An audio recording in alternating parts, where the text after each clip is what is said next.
ഞാനൊരു കാര്യം പറഞ്ഞാൽ സിസ്റ്റർ കേൾക്കൂ? എന്താ പറഞ്ഞോളൂ. ഇത് എങ്ങനെയുണ്ട് നമ്മുടെ പേഷ്യന്റ്?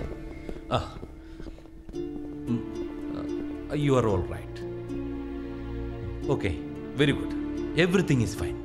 ഇപ്പൊ ക്ഷീണമൊന്നും തോന്നില്ലല്ലോ? ഇല്ല. നിങ്ങൾ രാത്രി കൂടെ ഉണ്ടായിരിക്കുമല്ലോ അല്ലേ? അനിയത്തി വീട്ടിൽ പോയോ മോളെ? ഇല്ല, അവക്ക് നൈറ്റ് ഡ്യൂട്ടിയാ. ഡ്യൂട്ടി റൂമിലുണ്ട്. അവന്റെ കളി ഇന്നലത്തോടെ തീർന്നിരിക്കുന്നു. ഇനി നമ്മൾ ആ ഗോൾ അടിക്കാൻ പോകുന്നത് എങ്ങനെയെന്നാ പറയാം. പക്ഷെ ഇത് തമാശയല്ല, വളരെ സൂക്ഷിക്കണം. മോൾ ഒന്നുകൊണ്ടും വിഷമിക്കണ്ട. സൂര്യൻ തിരുമേനി വന്നാൽ അദ്ദേഹത്തിന് കാര്യങ്ങൾ മനസ്സിലാവും. അതുവരെ ഞങ്ങൾ പറയുന്ന ഒന്നനുസരിക്കണം. എന്നാ പോയിട്ട് രാവിലെ വരാം. അപ്പോൾ ശരി, ഗുഡ് നൈറ്റ്.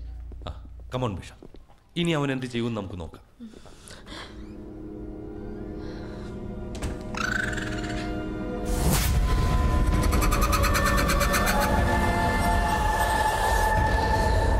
എന്റെ പൊന്ന് സിസ്റ്ററെ, ഇതൊക്കെ ഒന്ന് എടുത്ത് മാറ്റാമോ? ഇതിന്റെ മണം കേട്ടിട്ട് എനിക്ക് ശ്വാസം മുട്ടുന്നു. മാറ്റരുതെന്ന് അവര് പറഞ്ഞിട്ട് പോയത്. എങ്ങാണ്ട് നിന്നും വന്നൊരു പള്ളിയിൽ അച്ഛനും വേറൊരു പ്രാന്ത മനുഷ്യനും കൂടെയാണോ ഇവിടുത്തെ ചികിത്സ നടത്തുന്നത്? ഇതെല്ലാം വെറും അന്ധവിശ്വാസമാണ്. എന്നാലും പ്രായം ചെന്നവരല്ലേ എന്ന് കരുതിയാ. അതൊക്കെ അവരുടെ വീട്ടിൽ കൊണ്ട് വെക്കട്ടെ. എന്റെ മുറിയിൽ ഇതൊന്നും വേണ്ട. അതെടുത്ത് മാറ്റ. എനിക്ക് വല്ലാതെ ശ്വാസം മുട്ടുന്നു. ശരി,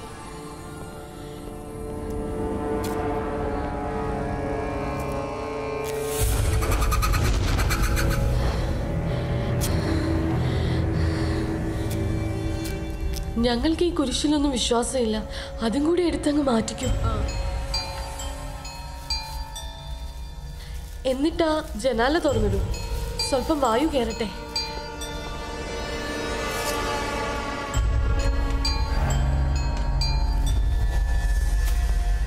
അതൊന്നും ഇവിടെ വെക്കണ്ട. വല്ലാത്ത മണം. പുറത്തു കൊണ്ട് വെക്കും. ചേച്ചിക്ക് കാപ്പി വല്ലതും വേണോ? വേണമെങ്കിൽ ക്യാൻറ്റീനിൽ നിന്ന് വാങ്ങിയിട്ട് വരാം. ഒരു കാപ്പി കിട്ടിയാൽ കൊള്ളായിരുന്നു. വാങ്ങിയിട്ട് വരാം.